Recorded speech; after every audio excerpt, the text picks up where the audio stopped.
Well, it's inspection day. I'm Jonathan Daniel with United Country and Central Ozarks Real Estate. I've got some clients. They are under contract. They have a 10-day period to get their home inspection. They've selected their home inspector, and I've asked him if I could follow along, videotape what he does, and ask him some questions. There are a lot of questions that people have that ask me, what does it take to become a home inspector? What all does a home inspector do? What does he look for? How much does a home inspection cost? How long does a home inspection take?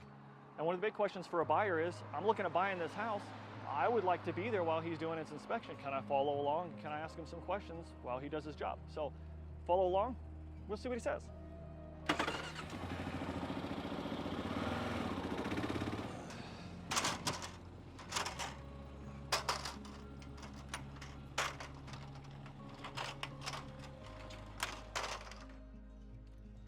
Jonathan Daniel, David agent Miller. for the buyer. Nice What was your name again? David Miller. David Miller. You got a business card for me? Yeah. Awesome, I appreciate it. Yeah, no problem. All right, so what are we gonna do here? Well, about to take a look at the roof. Like to start on the outside, kind of work my way in, and just looking for any problems on the house. The buyer had mentioned they were worried about, the roof and the foundation were two of their biggest concerns on the house, which is pretty common. Okay. So, because those are big ticket items. So, Yes, sir. so we'll just start on the roof and kind of go from there now. Sounds good. All right. All right, so what are we looking for? Well, looking for obvious signs of damage, or to be hail or, something with like limbs falling on the trees or from the trees onto the house. They've got it cut back pretty good, so not bad there as far as limbs being close to the structure. This roof covering's probably, I'd say 5 years old or less. It looks pretty good. Some other things you want to look at is the roof penetrations, like your boots around there. What condition are those in? If those start getting wore out, then water can start leaking in around the pipe itself, which would cause staining on the interior ceilings. Pretty easy fix. Most roofing companies come out and just replace the boots. Some plumbers do that as well. Let's see. Also, your gutters, you want to make sure that they are secure against the house.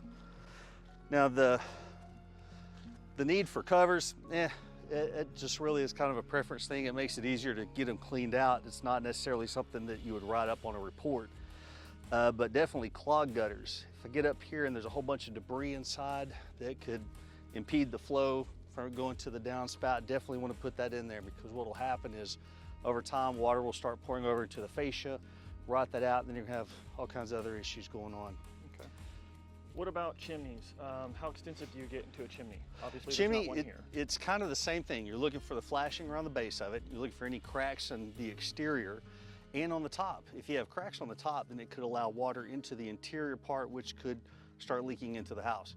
So what you want to do is check that out. There's only so much that an inspector can do, because it's a visual inspection that we're doing. So we don't probe down inside of the flue, but especially if it's a clay flue pipe, if you can take the cover off, I try to shine my light down to see if there's any cracks in the flue pipe. That's not always possible, because sometimes that top is very secure.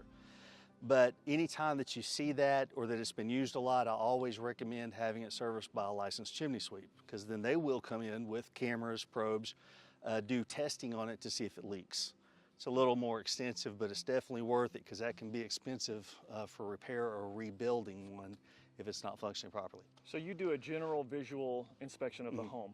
What if there's any particulars, such as the air conditioner? How extensive do you get an air conditioning system?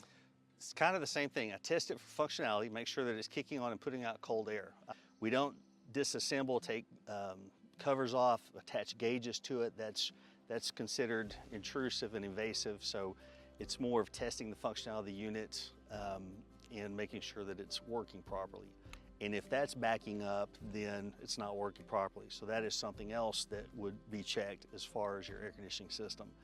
But checking levels and things like that is beyond the scope of the inspection. Okay, and they would need a specialist for such as the chimney, the air conditioning, right, things like that. Okay. In those particular things, especially air conditioning units, even if it's working great, I always recommend in my reports further evaluate or having it serviced by a licensed HVAC company, just to give a little further evaluation to see if there are parts that are failing on it. Because at the day of the inspection, it might be working great.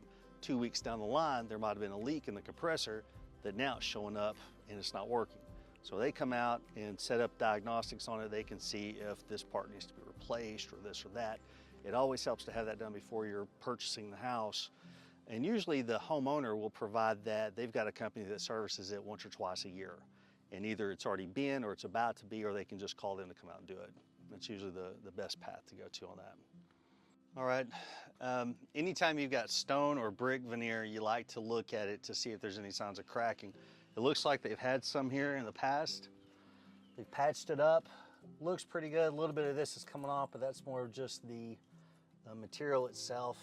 Looks like they applied it in there pretty thick, and this outer layer, this will come off pretty easily, but you can see looking down this angle that it goes pretty deep. Whatever patchwork they did, the mortar that they installed went pretty deep, which that's what you want to see. If you have cracks in it that aren't patched up properly, water can get inside, freeze, and cause it to bust even more, and then you'll start having loose rocks and just start falling apart. So that's where you want good, solid repair work done, which that looks pretty good. You'd still like to have that sealed up a little better, just so you're not gonna have more water coming in, but that'd be an easy fix. That would be something I'd put on the report, just to apply some mortar sealant in these areas, just to make sure that it's not going to have problems down the line. So when you're doing these inspections, do you recommend that the buyer for the property arrive with you and you go over it with them?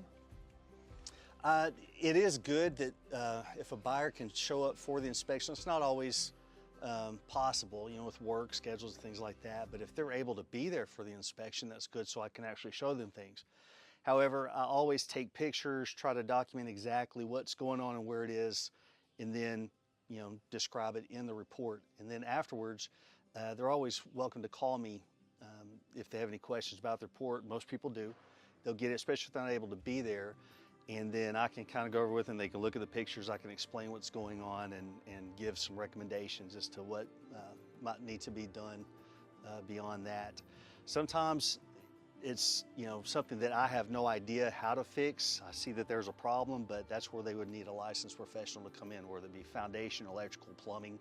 Kind of depends on what issue they're having on the house, but it's always best to have further evaluation by a licensed professional whenever you're having issues like that, just to make sure it's addressed properly.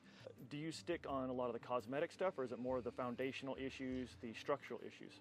I only address cosmetic issues if it could be confused with something structural, or if it's something that could lead to issues down the line. Okay. If there's, you know, scratches on the floor or paint, you know, now if it's an older home and you've got chip paint, there could be the lead paint issue that would need to be addressed, but that's typically, you only see that on an old home that has never been remodeled or redone. If it's been painted over, that's usually not an issue as far as lead-based paint. But when there's other things, whether it be wiring on the house, that would be something that even if it looks good with it being old wiring systems, you definitely need an electrician to come out and take a look at it. Now, cosmetic, as far as cracks in like ceilings, walls, that will be noted on the report, but a lot of that depends on the severity of the cracks. And most of those are cosmetic, age of the house showing when you're dealing with an older home. But sometimes if you have a very wide crack or a differential where it looks like it's separating, then that would require, you know, that would be more of a red flag that there's issues with the foundation settling or shifting. With the service mast, you like for it to have good clearance, at least 12 feet above where you walk underneath it. Some houses, now this one, they've got it addressed right. They've got it well above the roof line, and it's unobstructed going to the service pole. Now, some houses will have it down below. If you can reach it either with a broom or just reaching up and touching it, it's too low. Now, houses are grandfathered in as far as the requirements for code. We are not code enforcement as far as a home inspector. We're looking at safety issues. So we can't quote code. Code is different every single town throughout the state. But you know that that is a safety issue if it is within reach. So that's something that I would put on a report. If this is below the roof line, to extend it up above that, just so you're not going to come in contact with it walking around or carrying a ladder or whatever it might be. As far as the built-in appliances go, we are technically not required to test any appliances except heat and air systems. However, I do think that it's important to test the built-in appliances because those stay with the house if they're not working. Obviously, it's going to cost some money to fix that. I always test the dishwasher. I turn it on when I start an inspection and let it run a full cycle, see if there's any leaks underneath or if it's just not working at all. Garbage disposal, oven range, vent hood, those are all items that would be covered on an inspection. Now, as far as them working great, I don't do temperature testing to see if it's meeting a certain, just that it's functioning and that there's no safety issues as far as loose connections and things like that. And garbage disposal, you want to make sure that it works well without debris inside. So you turn it on, seems to be working good. Look underneath here to see if there's any leaks. Nothing going on there. So that looks good. So just a few little things that you try to do as far as an inspection to help the buyer out, to give them a heads up. That's really what an inspection's about, is looking the house over, getting a trained set of eyes on it, looking for any deficiencies that the buyer would need to know before making the purchase on the house. And sometimes you find little things, sometimes you find big things, but I think that it really helps to have somebody go through and look at the house, because whenever you're looking as a buyer, you're typically not looking at every single part of the house. You're there for about 15-20 minutes doing your walkthrough, looking at the place to make an offer. But then you bring one of us in to look and give it a little more detail, look around to see if there's any problems. And then testing everything. Test the light switches, plumbing fixtures, toilets, bathtubs, everything, let it run and test the flow of everything to make sure that the house is functioning properly the way it's supposed to. And if nothing is, then you write it all up and put it in the report so that you'll have a more informed information on the house before you make that decision to go through with the purchase. And what does it take to become a home inspector? To be a home inspector, you have to get your license. And to be licensed by the state, you must take a course. It's a 2-week course that you take, and then you have about 6 months after that to take the test. It's very hard. It basically covers everything in a house from the roof to the foundation, and a lot of guys do not pass, especially on their first time. Or to get licensed, once you've taken the course and then you take the test and pass it, then you have to be insured, and then you get your license, obviously, to do that. But then you also have to do continuing education every year. You do 14 hours of continuing education, and then also, pay to have your license renewed. And it goes before the board. They have to approve it every year. And as far as getting established as a home inspector, it could take a few years. Because generally, people don't know who you are. You don't know any realtors.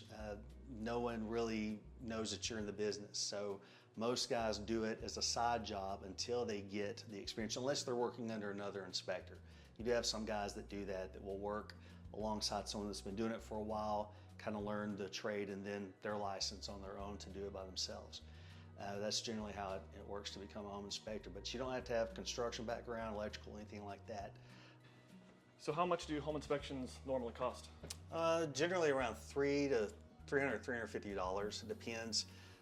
Depends on the size of the house, where it's located. What does it take? How long does an inspection take?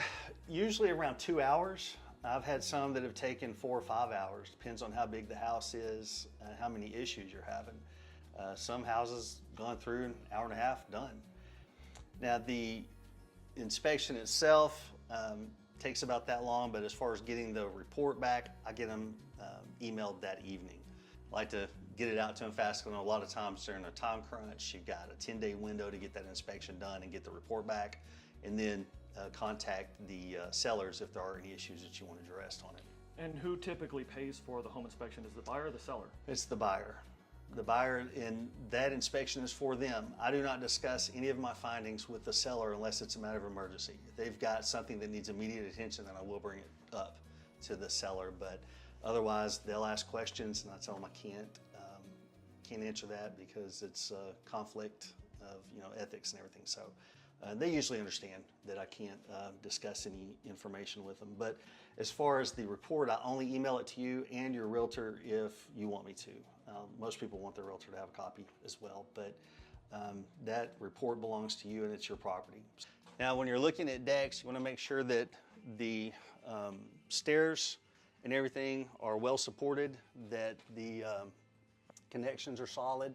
This one looks pretty good. They've got it connected. They've got a strap here underneath. They've got it bolted. Looks pretty solid there. And then the footing, they've got it encased in concrete, so that's really good to see that. If you come along and you kick it and it moves, then you know you've got poor support there, and that needs to be addressed immediately or not use it.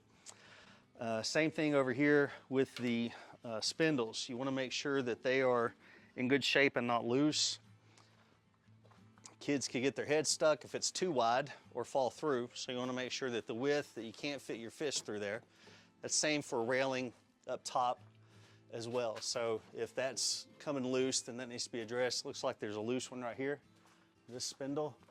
So that would need to be secured, just so babies or whoever might be, somebody's dog gets too close, doesn't fall out and get hurt. What happens if you come across an inspection, the buyer's with you, and you notice some major foundational issues, something that's very scary? How does it work as far as them, you know, this is just more than I can handle, I really don't want this, I don't think this property is going to be what I'm looking for. Mm-hmm. How does that get handled? Well, that's more between them and their agent. As far as me, and what I would tell them is, you know, it might not be as bad as it looks. You could have a foundation company come out and take a look at it, give it further analysis and see if this is an actual issue or if it's something that happened 20 years ago and you're just seeing the cosmetic side of it, because sometimes that does happen. Houses typically settle within the first 3 to 5 years after construction. And I've seen so many houses where that happened. They have the initial settling, and then it's been the same way for 30 years. That crack's been there, never changed. These blocks have been in that particular position for 25, 30 years, and so it's not a problem. But people get scared when they see cracks, foundations, things like that, but I always tell them, it may not be as bad as it seems. Let's have a professional come out and take a look at it first. It's always been my recommendation. And so when you have an issue, let's say it's a roofing issue, or foundation or chimney, something that's beyond the scope of your visual inspection, are you able to recommend somebody, a company, to do that? Is that outside your scope? I typically do not do that because I want the buyer to pick someone on their own.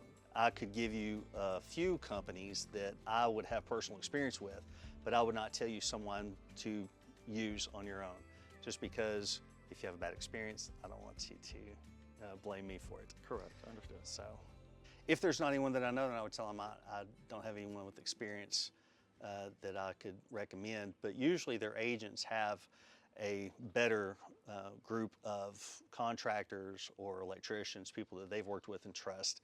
Have you heard of any sellers having a home inspection done prior to listing their property so they know what the issues are? Mm-hmm. Yeah, I do those every now and then.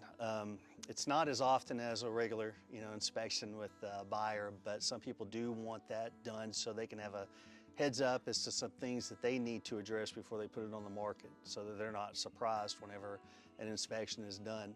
Now, each inspector is a little different. Whenever I'm going out to do a pre-inspection, is basically what it's called, I try to have them address a few things that might be nitpicked by someone else.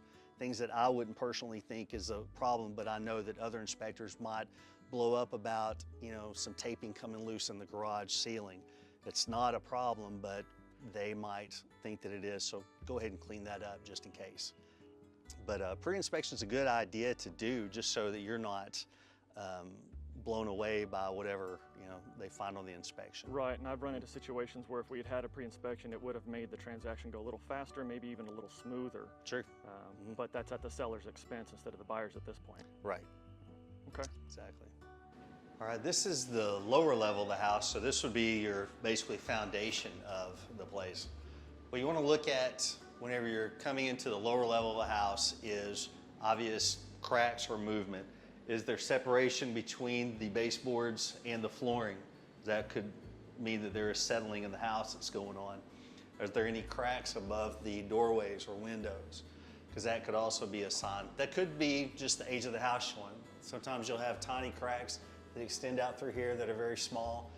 It's not an issue. You put caulk and paint over it and it's taken care of. But if you've got a wide one, or if you're looking around and all the doors, all the windows have cracks above them, then you most likely have a foundation issue where that would need to be addressed. Another thing would be doors not closing properly. If you've got a lot of doors that get stuck, windows the same way if they're not opening well, sometimes that's a sign that either it's just an old house and the wood is kind of swelling with the heat and cold, or the foundation problems. Inside here they've got a heating unit. Now as far as the heating unit, same thing as the air conditioning system. It would just be testing it for functionality. Now this is a heat pump, so I'm not going to take the cover off because you could actually short it out if you're taking the cover off. It's not necessary to do that because there's no gas elements in there to look at. This is all electric. If this was a gas furnace, I'd take the cover off. I'd want to look at the interior heat chamber to see if there's any signs of rust or deterioration or water leaking inside. Those are some of the most common things. Then your condensation line, you can see right there going out. That's something else you want to make sure that it's not leaking. You've got that drained out pretty good. Right over here, so we've got they've got like a little alleyway back here for their foundation wall. Now, soil is on the other side of this. So what you'd look for on that is cracks, signs of water coming through. It looks like they do have a little bit coming in, but it appears to be addressed. This looks like a French drain that they've put in to take care of any moisture. And so they've got this wall set up here to protect the interior part of the house, and it looks like a dehumidifier back there as well. So this is good to see. Now, yeah, it doesn't seem very moist in here. It seems pretty light and pretty airy. Okay, so the dehumidifier. Yeah, they've done a pretty good job addressing that, and you like to see that. The one thing that's neglected the most on houses is areas like this or crawl spaces with moisture. Moisture is your number one enemy on a house, whether it be rain coming in or moisture from the soil. So having that addressed is very important. When I have a house with a crawl space on it, I always look for excessive moisture issues. You look at the floor joists for any signs of fungal growth, which that's pretty common in a crawl space that's neglected, and good airflow. The ideal crawl space has unobstructed airflow from all four sides. And if you don't have that, then that limits the amount of airflow to pull the moisture that just naturally rises under the house. So whenever your crawl space is blocked off, the ventilation, everything, that moisture, the only place it has to go is into the floor structure. It can cause fungal growth, it can cause the wood to start to rot. So that's a very important part of a house on a crawl space, that the moisture is addressed. It's usually pretty simple to take care of, it's just nobody ever goes under their house. So they don't really know what's going on. The termite guy might crawl in there once a year, and they usually say everything's fine because they're looking for termites. They're not looking for moisture issues. When we talk about crawl spaces, I'm gonna say a word, you tell me what it means. Radon. Radon, that is a naturally occurring gas that comes up out of the earth that can possibly cause health issues on the house or people living in the house. Now with radon, the areas that are mostly affected by that are high elevation. Central Arkansas, lower levels like Conway, Little Rock, areas around that, there's hardly any radon in those areas. When you start getting up into the mountainous areas, more like northern, northeast Arkansas, northwest, then radon can become more of an issue there. I don't do radon testing, but there are companies that do that, and I would recommend having that done just in case. Anytime you get a high elevation, there is the possibility that radon can be in the ground, so it's always good to have that done. The plumbing system on the house, you always like to test all of the systems and let it run for a little bit.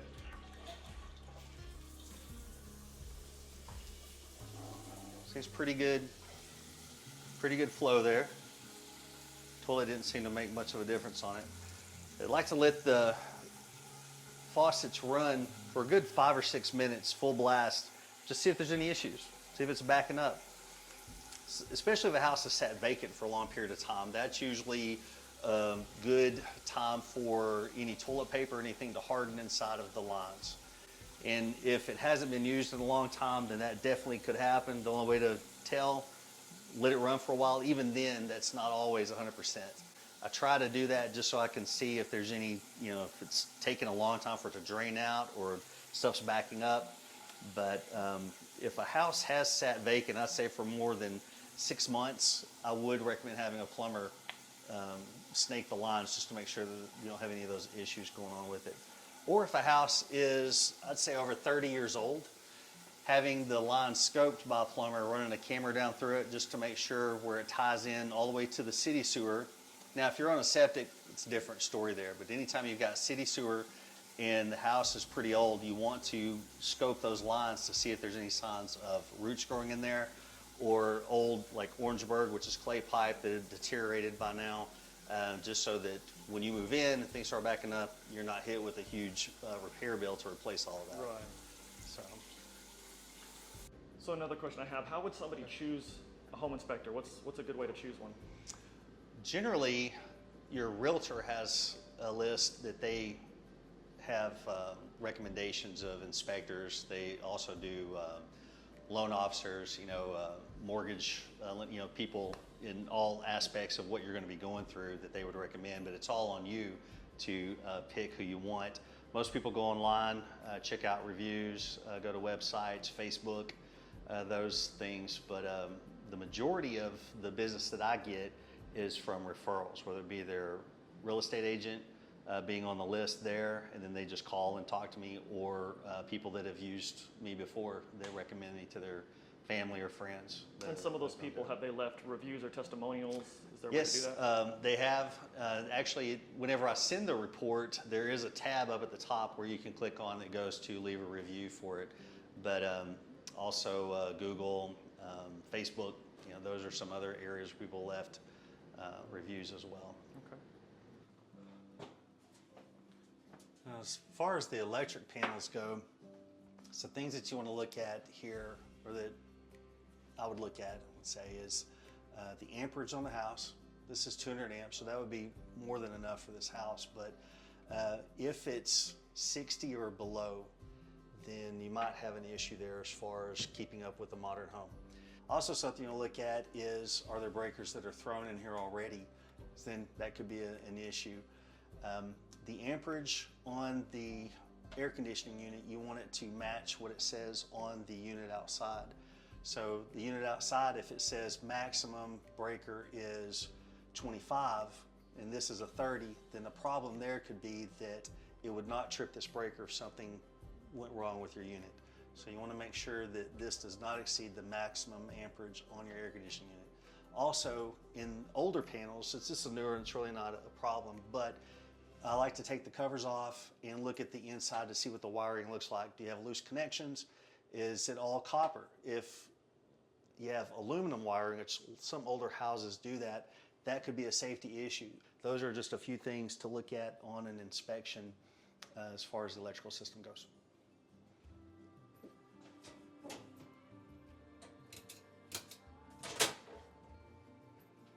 Well, David, I appreciate you letting us tag along. I know you got to finish your work for the buyers.